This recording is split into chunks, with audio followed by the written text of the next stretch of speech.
यही कुछ ऐसी यादें बन जाती हैं जो जिंदगी भर का दुख और डर बन जाता है। आज की कहानी कुछ ऐसी ही है, एक ऐसी कहानी जो हो सकता है आपको अफवाह लगे, लेकिन जब उसे जानने वाले लोग आपसे मिलेंगे तब आप समझ पाओगे कि इस कहानी की सच्चाई आप जो डर फील करते हो उससे भी ज्यादा भयानक है। ये कहानी थोड़ी डरावनी होने वाली है, इसलिए इसे अपने रिस्क पर ही देखना।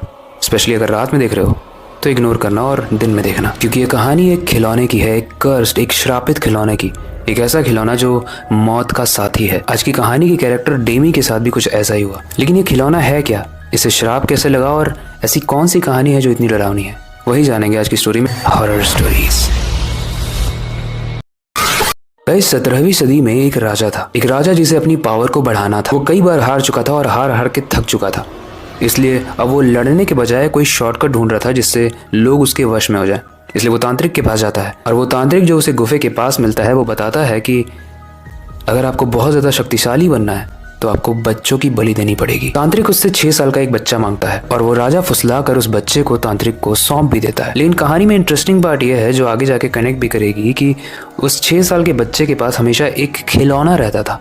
वो खिलौना जो बंदर, मॉन्की की तरह दिखता था। जब उस 6 साल के बच्चे को बलि चढ़ाई गई राजा को ताकतवर बनाने के लिए, तो ऐसा माना जाता है कि उस बलि देते वक्त कुछ छींटे थे उस बच्चे के जो उस खिलौने पर गिरे, और कहते हैं कि मरने के बाद उस 6 साल के बच्चे की आत्मा उसी मॉन्की यानी उस खिलौने के अंदर चली गई। वो बच्चा बहुत चिल्ला रहा था, बहुत रो रहा था, हेल्प मांग रहा था, लेकिन कोई उसकी हेल्प नहीं कर पाया। उस बच्चे का नाम एलेक्स था। मरने से पहले तो वो बहुत ही स्वीट बच्चा था, लेकिन मरने के बाद वो शुद्ध नहीं रहा।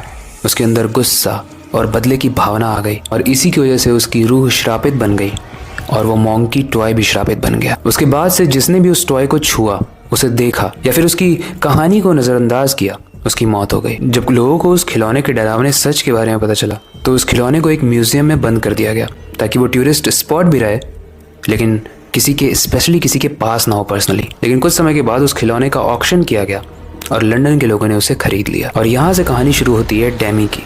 डेमी एक 25 साल की लड़की जो लंदन में रहा करती थी। वो एक इंडिपेंडेंट वर्किंग वुमेन थी और जिंदगी में काफी खुश थी। उसका घर एक बहुत पुरानी बिल्डिंग के 3रे मंजिल पर था, और वो इस घर में तब शिफ्ट हुई थी जब वो 11 साल की थी, अपनी मम्मी और पापा के साथ। जब वो छोटी थी तो घर को एक्सप्लोर करने की काफी एक्साइटमेंट थी, लेकिन उसी नए घर में एक अजीब सी चीज थी, और वो था एक पुराना सा खिलौना। एक खिलौना जो बंदर की तरह दिखता था, लेकिन हम ये सब जानते हैं कि वो कोई आम खिलौना नहीं था। उस बंदर की नीली आंखें शीशे जैसी चमकती थी। उसके हाथों में 2-2 डांडियां थी और एक छोटा सा ड्रम था जिसे चाबी भरते ही वो उस पर मारने लगता था। डेमी जब छोटी थी तो उसे लगा कि ये उसके पापा का दिया हुआ गिफ्ट है, पर जब उसने पापा से पूछा तो उसके पापा बोलते हैं, मैंने कोई गिफ्ट नहीं दिया। डेमी एक्साइटमेंट में उस खिलौने को अपने रूम में लेकर चली जाती है और उस खिलौने में चाबी भरती है, लेकिन अनफॉर्चुनेटली कोई झुंझुना नहीं बजा, कोई ड्रम नहीं बजा। डेमी को लगा ये एक पुराना और बेकार खिलौना है। उसके बाद वो सो गई, लेकिन पहली रात जब वो सो रही थी तो उसे एक हल्की सी झुंझुने की आवाज़ आई थी, हल्की सी ड्रम्स की आवाज़ आई थी। लेकिन जब डेमी की आंखें खुली तो उसे कोई आवाज़ ही नहीं आ रही थी और ना ही उसे कोई दिख रहा था।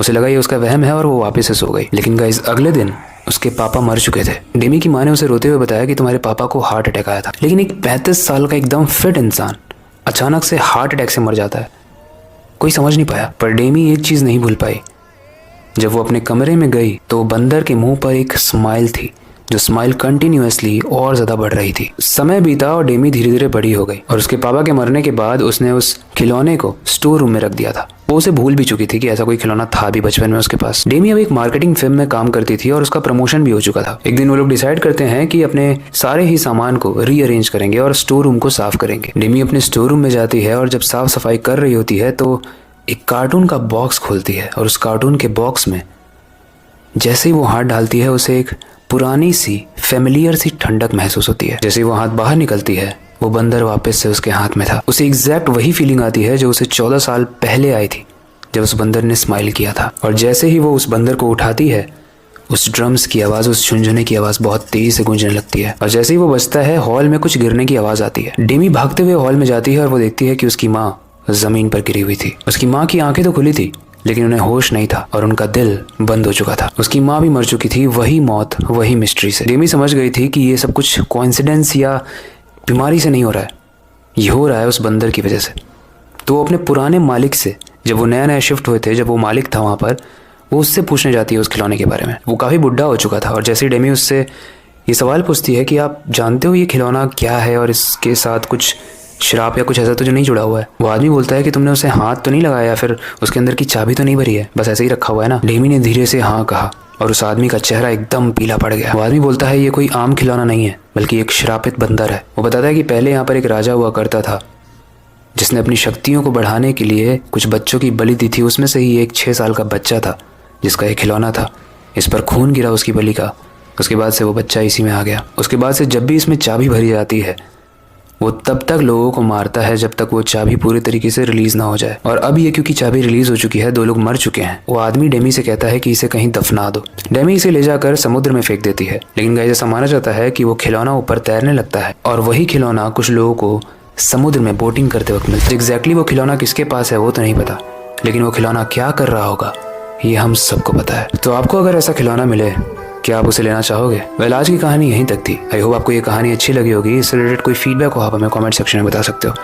बाकी वक्त आ चुका है इस वीडियो को एंड करने का और नई वीडियो पर काम शुरू करने का, लेकिन जाने से पहले मैं बस एक ही चीज़ कहना चाहूँगा, अपनी क्यूरियोसिटी को डाई मत होने देना। नई चीज़ें सीखते रहना, अपने बेड के नीचे और खिड़की के बाहर ज़रूर देख लेना। मिलते हैं अगली वीडियो में।